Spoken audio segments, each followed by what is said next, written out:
Trade licence എടുക്കുന്ന ആൾക്കാരുണ്ടല്ലോ, അതും ക്യാൻസൽ ചെയ്യണമെന്നുണ്ടെങ്കിൽ എന്താണ് അതിന്റെ പ്രൊസീജിയർ? ഈ കാലയളവിൽ എംപ്ലോയീസിന്റെ വിസ ക്യാൻസൽ ചെയ്യണം.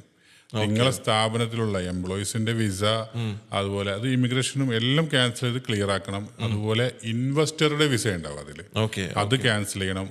ഇങ്ങനെ ഒരാൾ അവസാനിപ്പിച്ച ഒരാള് അയാൾ കുറച്ച് നാൾ കഴിഞ്ഞ് വീണ്ടും ഒരു ബിസിനസ്സിന് അപ്ലൈ ചെയ്യുമ്പോൾ എന്തെങ്കിലും പ്രശ്നമുണ്ടോ? നല്ലൊരു ചോദ്യമാണ്. കാരണം ഈ സമയത്ത് ഒരു പ്രശ്നവും ഇല്ലയെന്ന് മാത്രമല്ല, അങ്ങനെ ചെയ്യുന്ന ആൾക്കാർ അങ്ങനെ മനസ്സിൽ തോന്നുന്നവർക്ക് നമുക്ക് മറ്റൊരു ഓപ്ഷൻ നമ്മൾ കൊടുക്കും. തൽക്കാലം വേറൊരു സ്ഥാപനം തുടങ്ങി, അതിനുശേഷമായിരിക്കും അദ്ദേഹം ഒരു ഫ്രീ സോണിൽ ലൈസൻസ് തുടങ്ങി സ്വാഭാവികമായിട്ട്. അത് കഴിഞ്ഞിട്ട് മെയിൻലാൻഡിൽ വലിയൊരു കമ്പനി തുടങ്ങി. അപ്പോൾ പഴയ ലൈസൻസ് ക്ലോസ് ചെയ്യേണ്ടി വരും. വെറുതെ വെച്ചുകൊണ്ടിരിക്കേണ്ട, പ്രത്യേകിച്ച് ഇപ്പോൾ ടാക്സ് ഒക്കെ വരുന്നത്, അങ്ങനെ ലിക്വിഡേറ്റ് ചെയ്യുന്നവരുണ്ട്. ഇങ്ങനെയൊക്കെയുള്ള കേസുകളും വരുന്നുണ്ട്. അതോടൊപ്പം സ്ഥാപനം നഷ്ടത്തിലായിട്ട് വരുന്നവരുണ്ട്. അതെ, നഷ്ടത്തിലാകുന്നതാണ് നമ്മളെ പ്രാർത്ഥന.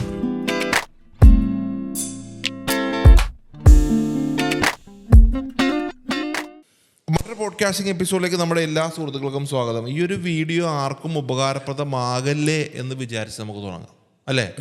കാര്യം ഇത് നമ്മൾ ഒരു പ്രസ്ഥാനം തുടങ്ങുക എന്നത് വലിയൊരു സ്വപ്നമായിട്ട് വരുന്ന ആൾക്കാരാണ്. ആ സ്വപ്നം പരാജയപ്പെട്ട് നിർത്തുക എന്ന് പറയണതും വലിയൊരു പെയിൻ ഉണ്ടാകണം. അപ്പം നമ്മളെ സംബന്ധിച്ചിടത്തോളം ആരും ഒരു ബിസിനസ് തുടങ്ങിയത് അവസാനിപ്പിക്കരുത്. അവർക്ക് ഗ്രോ ചെയ്ത് ഒരു മുന്നോട്ട് വരണം. അതാണ് നമ്മുടെ ഒരു രീതി, അല്ലേ? നിങ്ങൾ അങ്ങനെ സ്വപ്നം കാണുന്ന ആളല്ലേ? അപ്പം എന്നാലും നമുക്കൊരു ഇൻഫർമേഷൻ ആളുകൾ കൊടുക്കേണ്ടതുണ്ട്. ഫോർ എക്സാമ്പിൾ, ഒരു കമ്പനി ക്ലോസ് ചെയ്യണമെന്നുണ്ടെങ്കിൽ എന്തൊക്കെയാണ് അതിൻ്റെ ഒരു പ്രൊസീജിയേഴ്സ്? അതിനെക്കുറിച്ച് സംസാരിക്കുക. ഇതിനു മുമ്പ് അപ്പോൾ അതൊക്കെ പറഞ്ഞ കാര്യത്തിനോട് ചേർത്ത് പറയാം. ഞങ്ങളുടെ അടുത്ത് ലിക്വിഡേറ്റ് ചെയ്യാൻ വരുന്ന എല്ലാവരും ബിസിനസ് ചെയ്ത് പരാജയപ്പെട്ടവരല്ല. അല്ല, ഞാനെന്താ പറയുക, ഞാൻ ഈ സബ്ജക്റ്റ് പറയുമ്പോൾ കോമൺ ആയിട്ട് പറയണമല്ലോ. ഒരു പരാജയം എന്ന് പറയുന്നത് കംപ്ലീറ്റ്ലി ഒരു നെഗറ്റീവ് ആണല്ലോ. അപ്പോൾ പരാജയപ്പെടാൻ പാടില്ല എന്നുള്ളതാണ് നമ്മുടെ ഒരു കമ്പനി തുടങ്ങിയിട്ട്. ഇപ്പോൾ ഒരാൾ 2-3 സ്ഥാപനം തുടങ്ങിയിട്ടുണ്ടാവും. അപ്പോൾ തൽക്കാലം വേറൊരു സ്ഥാപനം തുടങ്ങി, അതിനുശേഷമായിരിക്കും അദ്ദേഹം ഒരു ഫ്രീ സോണിൽ ലൈസൻസ് തുടങ്ങി സ്വാഭാവികമായിട്ട്. അത് കഴിഞ്ഞിട്ട് മെയിൻലാൻഡിൽ വലിയൊരു കമ്പനി തുടങ്ങി. അപ്പോൾ പഴയ ലൈസൻസ് ക്ലോസ് ചെയ്യേണ്ടി വരും. വെറുതെ വെച്ചുകൊണ്ടിരിക്കേണ്ട, പ്രത്യേകിച്ച് ഇപ്പോൾ ടാക്സ് ഒക്കെ വരുന്നത്, അങ്ങനെ ലിക്വിഡേറ്റ് ചെയ്യുന്നവരുണ്ട്. മറ്റൊന്ന്, ഒരുപാട് സമ്പാദ്യങ്ങളൊക്കെ ഉണ്ടായി, എല്ലാം കഴിഞ്ഞു ആൾ നാട്ടിലോട്ട് പോയി സെറ്റിൽ ചെയ്യാം, ഇനി ലീഗൽ ഈ കാര്യങ്ങളൊക്കെ ഒന്ന് അതിന്റെ ഫോർമാലിറ്റീസ് കറക്റ്റ് ചെയ്യാം എന്ന് പറഞ്ഞ് സെറ്റിൽ ചെയ്യുന്നവരുണ്ട്. ഇങ്ങനെയൊക്കെയുള്ള കേസുകളും വരുന്നുണ്ട്. അതോടൊപ്പം സ്ഥാപനം നഷ്ടത്തിലായിട്ട് വരുന്നവരുണ്ട്. നഷ്ടത്തിലാകുന്നതാണ് നമ്മുടെ പ്രാർത്ഥന. തീർച്ചയായിട്ടും നമ്മുടെ ഈ പ്രാർത്ഥന അത് തന്നെ. അപ്പോൾ നമുക്ക് അങ്ങനെയുള്ള കേസുകൾ വരുമ്പോൾ ഒരു ലിക്വിഡേഷൻ, അതായത് സ്ഥാപനം നിർത്തലാക്കുക, അതാണ് അതിന്റെ പ്രൊസീജിയേഴ്സിന്റെ പേര്, ലിക്വിഡേറ്റ് ചെയ്യുക. അപ്പോൾ വൈൻഡപ്പ് ചെയ്യുന്ന സമയത്ത് നമുക്ക് ഈ ലൈസൻസ് കോപ്പി കിട്ടിക്കഴിഞ്ഞാൽ നമ്മൾ ആദ്യം നോക്കുന്നത് ഇതൊരു കമ്പനിയാണോ അതോ സോൾ പ്രൊപ്രൈറ്റർഷിപ്പ് ആണോ. അതായത് LLC, ലിമിറ്റഡ് ലയബിലിറ്റി കമ്പനി ആണെങ്കിൽ ആ കമ്പനി ക്ലോസ് ചെയ്യുന്ന അത്ര സമയം ഒരിക്കലും ഈ സർവീസ് ലൈസൻസ് സെക്ടറിലുള്ള പ്രൊഫഷണൽ ലൈസൻസ് അതുപോലെ സോൾ പ്രൊപ്രൈറ്റർഷിപ്പിന് വരില്ല.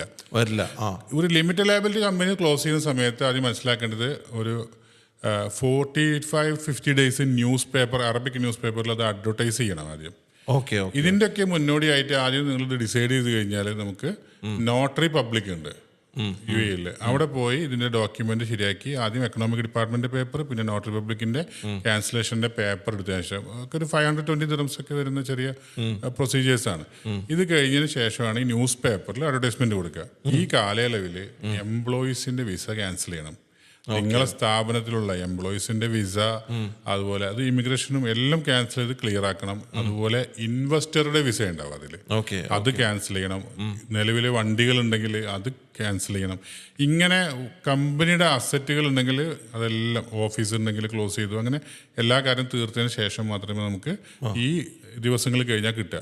അവിടെ ആ ലാസ്റ്റ് സമയം കിട്ടുന്ന സമയത്ത് നമ്മൾ ലിമിറ്റഡ് ലയബിലിറ്റി കമ്പനി ആണെങ്കിൽ ആ കമ്പനിയുടെ ഫൈനൽ ഓഡിറ്റിംഗ് സബ്മിറ്റ് ചെയ്യണം, റിപ്പോർട്ട്. അത് സർട്ടിഫൈഡ് ചാർട്ടേഡ് അക്കൗണ്ടന്റിന്റെ സർട്ടിഫിക്കേഷൻ ഇത്രയാണ് വേണ്ടത്. അപ്പൊ ഞാൻ പ്രധാനപ്പെട്ട ഇതൊരു കമ്പനി വൈൻഡപ്പ്, ഞാൻ ഫോർ എക്സാമ്പിൾ അതിനോടൊപ്പം ആഡ് ഓൺ ചെയ്ത് ചോദിക്കുന്ന ഒരു കാര്യം വെച്ച് കഴിഞ്ഞാൽ, ട്രേഡ് ലൈസൻസ് എടുക്കുന്ന ആൾക്കാരുണ്ടല്ലോ, അതും ക്യാൻസൽ ചെയ്യണമെന്നുണ്ടെങ്കിൽ എന്താണ് അതിന്റെ പ്രൊസീജിയർ? ട്രേഡ് ലൈസൻസ് തന്നെയാണ് ഇത്. ട്രേഡ് ലൈസൻസ് എന്ന് പറഞ്ഞാൽ ബിസിനസ് ലൈസൻസ്. അത് ആളുകൾ മിസ്കൺസെപ്ഷൻ ആണ്. അങ്ങനെ ലിമിറ്റഡ് ലയബിലിറ്റി കമ്പനി എന്ന് പറഞ്ഞാൽ ട്രേഡ് ലൈസൻസിന്റെ ഒരു ലീഗൽ ടൈപ്പാണ് ഞാൻ പറഞ്ഞത്.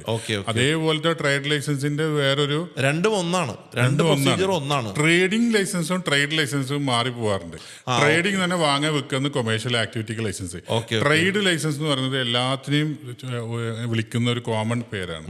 ഇനി അതിൻ്റെ ഒപ്പം തന്നെ വേറെ കാര്യം, ഇങ്ങനെ ഒരാളെ അവസാനിപ്പിച്ച ഒരാള് അയാൾ കുറച്ച് നാൾ കഴിഞ്ഞ് വീണ്ടും ഒരു ബിസിനസ്സിന് അപ്ലൈ ചെയ്യുമ്പോൾ എന്തെങ്കിലും പ്രശ്നമുണ്ടോ? നല്ലൊരു ചോദ്യമാണ്. കാരണം ഈ സമയത്ത് ഒരു പ്രശ്നവും ഇല്ലയെന്ന് മാത്രമല്ല, അങ്ങനെ ചെയ്യുന്നൊക്കെ ആൾക്കാർ അങ്ങനെ മനസ്സിൽ തോന്നുന്നവർക്ക് നമുക്ക് മറ്റൊരു ഓപ്ഷൻ നമ്മൾ കൊടുക്കും.